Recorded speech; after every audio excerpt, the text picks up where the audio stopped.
ಲಿಂಗನಮಕ್ಕಿ ಜಲಾಶಯದ ನೀರು ಹೊರಬಿದ್ದು ಈ ಜಲಪಾತಕ್ಕೆ ಜೀವ ಬಂದು ಮೈದುಂಬಿ ಹರಿಯೋ ರುದ್ರ ರಮಣೀಯ ದೃಶ್ಯಗಳನ್ನ ಕಣ್ತುಂಬಿಕೊಳ್ಳಬೇಕು ಅಂತ ಪ್ರಯತ್ನ ಪಟ್ಟರೂ ಸಾಧ್ಯವಾಗಿರಲಿಲ್ಲ. ಆದರೆ ಇವತ್ತು ಲಿಂಗನಮಕ್ಕಿಯಿಂದ 36,000 ಕ್ಯೂಸೆಕ್ ನೀರು ಜೋಗದೆಡೆಗೆ ಹರಿದು ಬರುತ್ತಿದೆ ಅನ್ನೋ ಸುದ್ದಿ ಸಿಕ್ಕಿತ್ತು.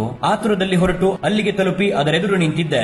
ಒಮ್ಮೆಲೆಗೆ ಆ ದೃಶ್ಯವನ್ನ ಕಂಡವನಿಗೆ ಆ ಜಲಪಾತದ ಸೌಂದರ್ಯ, ಅದು ಹರಿದು ಬರುತ್ತಿದ್ದ ಗಾಂಭೀರ್ಯ, ಧರೆಯಿಂದ ದಿಗಂತದೆಡೆಗೆ ಮಾರ್ದನಿಸುತ್ತಿದ್ದ ಭೋರ್ಗರೆತ, ಇದೆಲ್ಲದರ ಮುಂದೆ ಸೋತು ಶರಣಾಗದೆ ಬೇರೆ ದಾರಿ ಇರಲಿಲ್ಲ.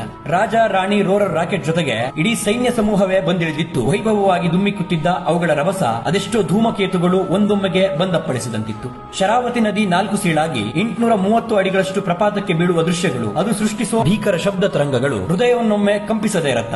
ಸೆರಸೋಲಿ, ಎವಾನ್ಸನ್, ಆರ್ವೆ, ನಯಾಗರದಂತಹ ವಿಶ್ವವಿಖ್ಯಾತ ಜಲಪಾತಗಳು ಸೋತು ಶರಣಾಗಲೇಬೇಕು ಈ ಜೋಗವೆಂಬ ಕರ್ನಾಟಕದ ಅನರ್ಘ್ಯ ರತ್ನದ ಮುಂದೆ ಖಂಡಿತ. ಈ ಸ್ವರ್ಗೀಯವಾದ ದೃಶ್ಯವನ್ನ ಕಾಣೋಕಾಗಿಲ್ಲವಲ್ಲ ಅಂತ ಅದೆಷ್ಟೋ ಬಾರಿ ನಿರಾಶೆಯಾಗಿದ್ದೆ. ಹೆಣ್ಣು, ಹೊನ್ನು, ಮಣ್ಣಿನ ಜೊತೆಗೆ ಈ ಜೋಗದಂತಹ ಜಾಗದ ಅತ್ಯುನ್ನತ ಸೌಂದರ್ಯವನ್ನ ಕಾಣೋ ಯೋಗವೂ ಬೇಕೆಂದುಕೊಂಡಿದ್ದೆ. ಆ ಯೋಗ ಇವತ್ತು ಬಂದುದಾಗಿದೆ. ಅದೆಷ್ಟೇ ನೋಡಿದರೂ ಮರಳೋ ಮನಸ್ಸಾಗಲಿಲ್ಲ. ನೋಡುತ್ತಾ ನಿಂತಷ್ಟು ಹೊತ್ತು ಲೋಕದ ಪರಿವೆಯೇ ಇರಲಿಲ್ಲ. ನನ್ನೊಳಗಾದ ಅನುಭವಗಳನ್ನ ಹೇಳೋಕು ಸಾಧ್ಯವಿಲ್ಲ.